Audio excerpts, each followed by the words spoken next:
fertilizer tank.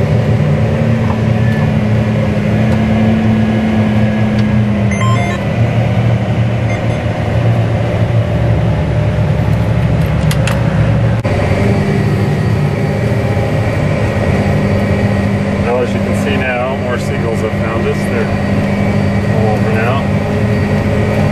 And when I'm planting, I like to avoid turning sharp, so I skip passes, and then I come back and plant the passes that I skipped. Here you can see it's planted on either side of me, and we're planting straight down the middle. And with the GPS, the planter will follow along, and we'll get the pass in just right without any skips or spaces.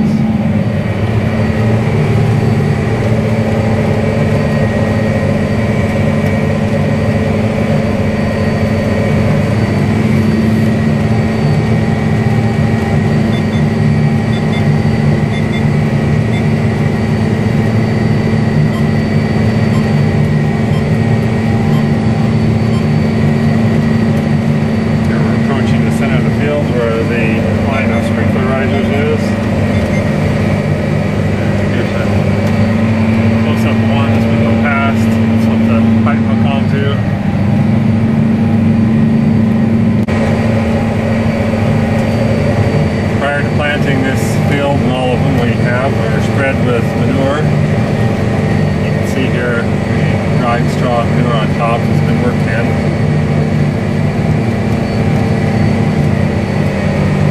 Prior to my planting. This was actually spread this winter on top of the snow.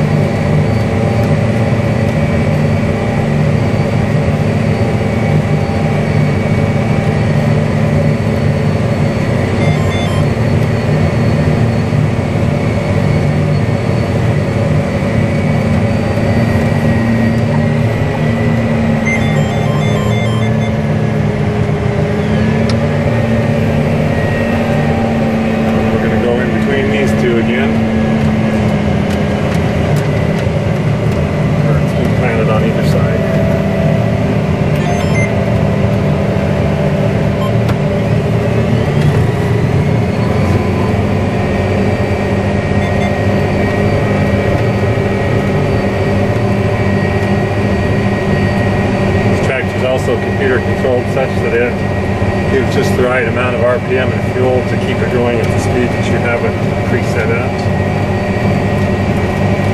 You're minimizing fuel use as much as possible.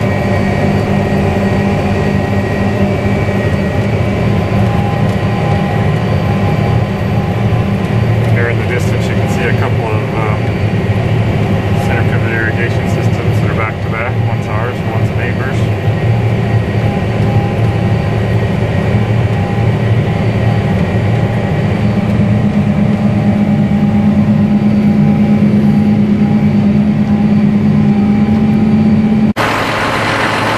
To fill the drill with seed, but I thought I'd give you a closer look at the tractor in a minute here.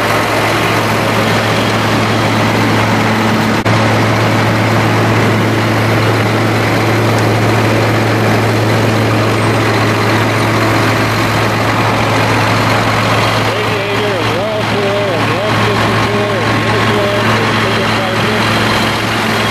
The 9-liter straight 6 engine, 250 horsepower. Rated at the PTO, power takeoff, with something like 1,600 pound-feet of torque.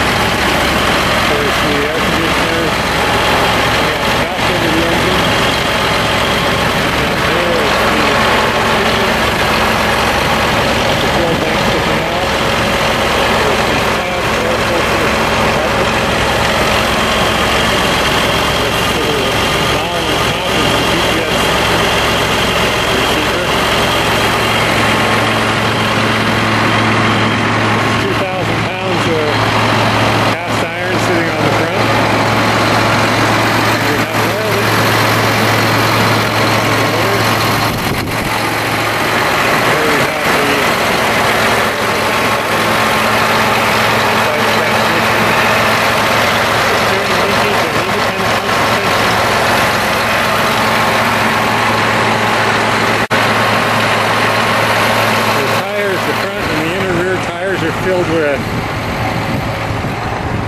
fluid, water with calcium chloride to keep it from freezing. The back tires here have large cast iron weights on the inside to weight it down more. And these duals, which are not filled with fluid, also have weights here in the center to help weight the tractor down for traction.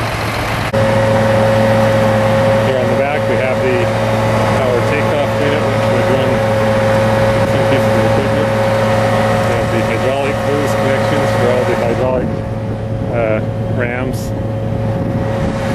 And this here is the hitch for lifting things like plows up and down. Here is an empty canal. I haven't turned the water down yet, won't for probably a few more weeks. As I showed you earlier, an irrigation pump. Here's another one that operates or provides water for this irrigation system over here. And there's one across the road which provides water for the field that you can't see over this hill. I'll just point out this little piece of undisturbed sagebrush here is what this whole valley would have looked like before it was put into agriculture. That and maybe a few cedar trees.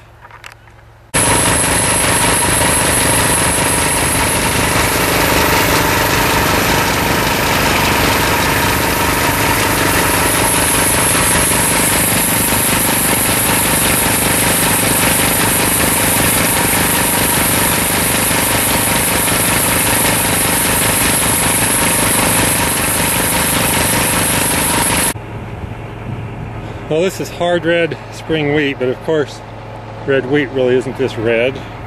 The red is a seed treatment coating that's put on it to help preserve the seed pieces so they don't rot and whatever. And if you've ever planted a garden, the seed you bought probably had a similar red coating on it.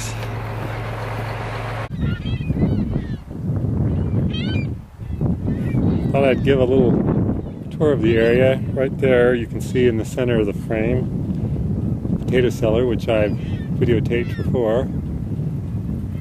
And coming around, you see farms, and right here are some neighbors' potato cellars, the white buildings.